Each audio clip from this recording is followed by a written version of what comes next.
Hey, what up bantu banje, bimeze bite nizere ko mumeze neza aho muherereye hose. Nk'ibisanzwe rero njyewe ndi Rutson Rutaganzwa Amani, umuhungu wanyu wonge wagarutse cyane. Ndacyari kumwe namwe nk'ibisanzwe kuri The Link Up Show. Ndagira ngo niba kandi uri mushya ntiwibagirwe kumanuka ngo urebe ahantu hepfo gatoya handitse subscribe, uhakore, hanyuma ukore no kukantu k'akazogera iruhande rwako gatoya kugira ngo ikiganiro cyose kije kuri The Link Up uri tayari guhita ukibona kikugereho mu bambere, kugira ngo tujye dukomeza tuganire dusharing amayide. Nk'ibisanzwe rero ni wa muhungu ubakunda cyane kandi uhora ubifuriza kugira amahoro y'Imana, kugira imigisha y'Imana ibasesekareho. Ni uzi neza ko uri umwe mu bamambure ba The Link Up Show, ni imigisha myinshi cyane gusesekareho. Imana iguhundagazeho, ndayigusabiye bantu banje. Ndagira ngo mbasabe uku kwezi kwa 9 tubyiteho, ukwa 10 kujye kurangira. Iyo mibare raho hepfo kuri subscribe, iyo mibare ukwezi kwa 10 kujye kurangira, imbere hari rimwe, inyuma hari amazeru 4, kabisa. Ibyo bintu tubikore kandi ndabizi ko twabikora hamwe namwe, ndabizi ko twabikora. So uyu munsi rero nagarutse, uyu munsi turi kumwe. Uyu munsi muri baza ngo nagarukanye iki, uyu munsi muri baza ngo nagarutse gute? Nkuko nababwiye ngomba kujya ngera mu nguni zose ntaho nsize, mu nguni zose hirya no hino, hasi no hejuru, hose ducapurisha ibintu ni cap. Nagarutse rero uyu munsi, nagarutse mu gisata cy'umuziki, muri industry nyarwanda, industry de musique industrielle, mu gisata cy'umuziki. Uyu munsi rero muri baza ngo nabazaniye iki, tugiye kwanariza iki, tugiye kwiga kubiki, tugiye kwibaza kubiki. Uyu munsi hari ibintu njya numva, hari ibintu njya mbona, abantu bari kujya impaka, bimeze gute. Ariko akenshi bakunda kugereranya abantu babiri. Hari abantu bajya bakora ikosa ryo kugereranya umumanager bita Muyoboke n'undi mugabo bita, nge ntaremera ko ari manager, niyo mpamvu nirinze guhita mwita manager, n'undi mugabo bita Coach Gael. Ndababwira impamvu ngewe kugeza iyi saha ntaremera ko ari manager, hanyuma nawe urampa ingingo zawe. Abantu bakunda gukora ikosa ngo ryo kubagereranya ariko nge nkuko mbabwira, Coach Gael ntaraba manager. Coach Gael sindamenya niba ari na manager, ntabwo ibyo mbizi. Bimeze gutya. Abantu muzi umugabo bita Muyoboke, yatangiye kumanaginga, yatangiye muri uyu muziki. Ngewe aho ntekereza nshobora kuba naramenye akora, wenda ashobora kuba yaratangiye mbere yaho, simbizi. Ariko yahereye ku mugabo bita Tom Close, ibyo murabizi. Tom Close amanaginga ba The Ben, amanaginga ba Urban Boys, amanaginga ba Dream Boys. Abantu murabizi muri ibyo kandi abantu bose amanaginze bagiye batwika icyo kintu nimukirengagize. Amanaginga Urban Boys, amanaginze Sharina Nina, my God, ndumva bimbanye byinshi, abandi namwe muraza kubivugira. Hanyuma rero noneho tuze kuri uyu mugabo. Nge mbabwiye yuko nge kugeza n'isaha ntaremera ko yigeze aba manager muri music industry nyarwanda. Uyu mugabo yaje afite amafaranga ye, ashora imari, ariko ndagira ngo niba koko mw'abanyarwanda mwe mutagendera mu kigare, umbwire umuhanzi umwe, ntabwo mvuze babiri, umwe 155 AM yazamuye, umwe 155 AM yazamuye. Kuko nujya kureba urasanga umuhanzi 155 AM yashoyemo amafaranga, ntabwo ngiye kuvuga yazamuye, kuko yamusanze ari mfite urwego ariho, ari umuhanzi ukomeye w'umusitari, Only Bruce Melody.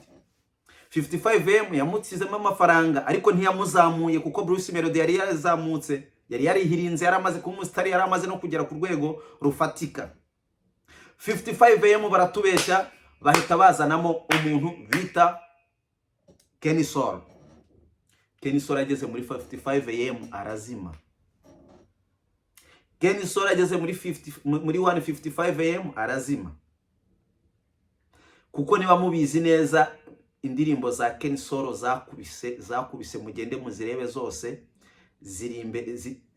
zikoze mbere yuko aza muri 155 am. Kuko aho yagera muri igihe yamaze muri 155 am ntekereza ko atasohoremo indirimbo zirenze ziba yari nyinshi zishoboka n'eshatu, kandi nazo ntabwo zakoze hiti nk'izo indirimbo yari yarakoze mbere zakoze.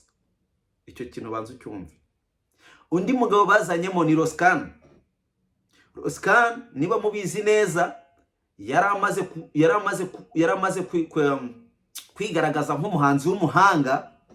Niba mubizi neza kwa Irene yaramaze kwigaragaza nk'umuhanzi w'umuhanga, yaramaze abantu yaramaze kubrandinga izina rye, yaramaze kubrandinga, yaramaze kugaragaza capacity afite muri music, ku buryo abantu bose wabonaga abantu bose batangiye gushidukira ibintu yakoraga, ibintu bari bamaze kumushidukira, abantu bari bamaze kumumenya. So aramuzana, icyo navuga haburaga, hari hamaze imari idahagije yo kumushoramo. Icyo nicyo cyari ikintu gihari. Aho amaze kugira muri 155 am, igihe yamaze urakibara, uze kukibara, yasohoye indirimbo zingahe, niba ari nyinshi uri busange ziwe wenyine ntabwo zirenze 2 cyangwa nawe 3. Yego uze kubireba neza. Hanyuma rero uribaza aho niye mpamvu 155 am ihari kugira ngo ishora amafaranga kuri Bruce Melody. Iyo izanye undi muhanzi muri 155 am aba ari uwo kwandikira Bruce Melody, kuko Bruce Melody si umwanditsi mwiza. Iyo izanye undi muhanzi muri 155 am aba ari uwo gufasha Bruce Melody kwandika indirimbo. Ukenera gusohora indirimbo yawe umukire, kuko yafashe muri projet yo gushora muri Bruce Melody. Ukenera gusohora indirimbo yawe bagasanga iri bube hiti kurenza ya wa muhanzi yafashe wo gushoramo, cyangwa se nitayirenza ikabiri buze gutuma hari, urumva ntabwo mwasohora ibihangano bibiri mu gihe kijya kuba kimwe muri rebe imwe. Kandi 155 am nk'umushoramari waje afite gahunda yo gushora muri Bruce Melody, ntabwo uri busohora indirimbo, uri bushyira indirimbo hanze kandi Bruce Melody nawe afite yo kudropinga, biragoye. Rero ugasanga niba Bruce Melody agomba kudropinga indirimbo 2 mu mezi 3, urumva uzadropinga indirimbo yawe ryari? Niba mugira ngo ndababeshya, mutegereze urugero murarufatira kuri uyu mupeti bazanye ejo bundi. Mutegereze urugero murufatire kuri Rio Road, muraza kubibona.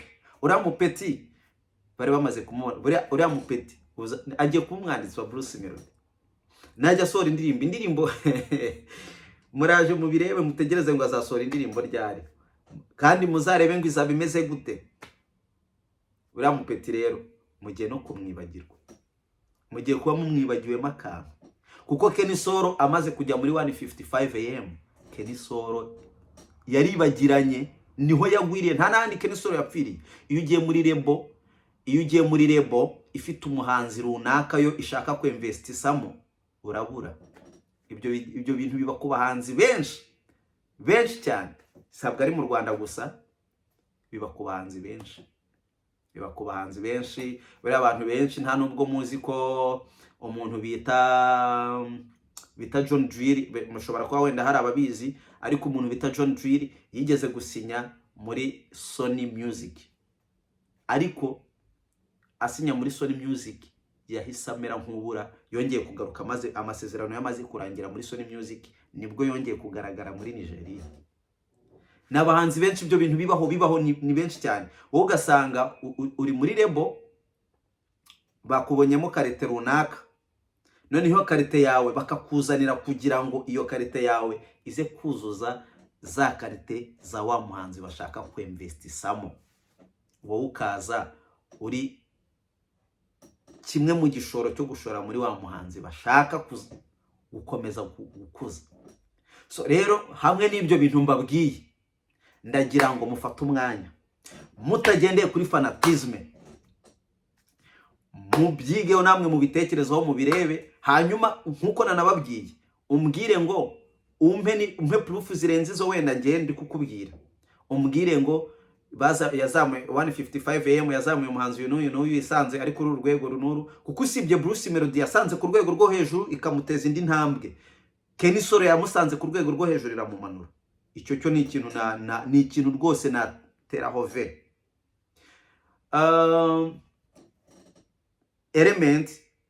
Element yamusanze amaze kubaka izina, yamusanze n'ubundi ari umuproducer mwiza, ntabwo Element, ntabwo 155 AM yakoze Element, ahubwo Element yakoranye na 155 AM. Element yakoze 155 AM na 155 AM ishyira itafari kuri Element. Ni ukuvuga ngo Element bimeze uko.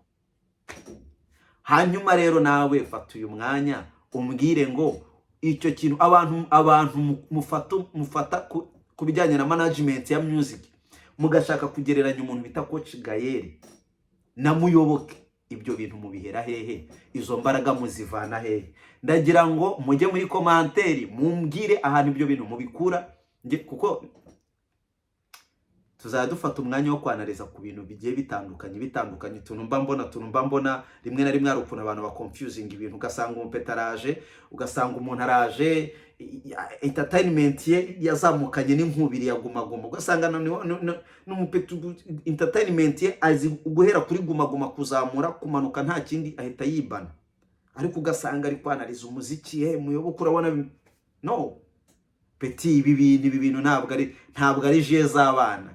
Mujye mufata umwanya wo kwana, ntabwo izari game z'abana peti. Mufata umwanya wo kwiga ku bintu. Hanyuma izo factor nguhaye, fata umwanya nabwo ugenda uzitekerezeho, uzirebe neza. Nurangiza izuri ubone mbeshye, uzumbwire ngo hano wabeshye, suko bimeze, yazamuye aba uzubimbwire. Urakoze cyane, ukomeze gukurikira The Link Up Show, kandi turi kumwe. Ndabakunda cyane.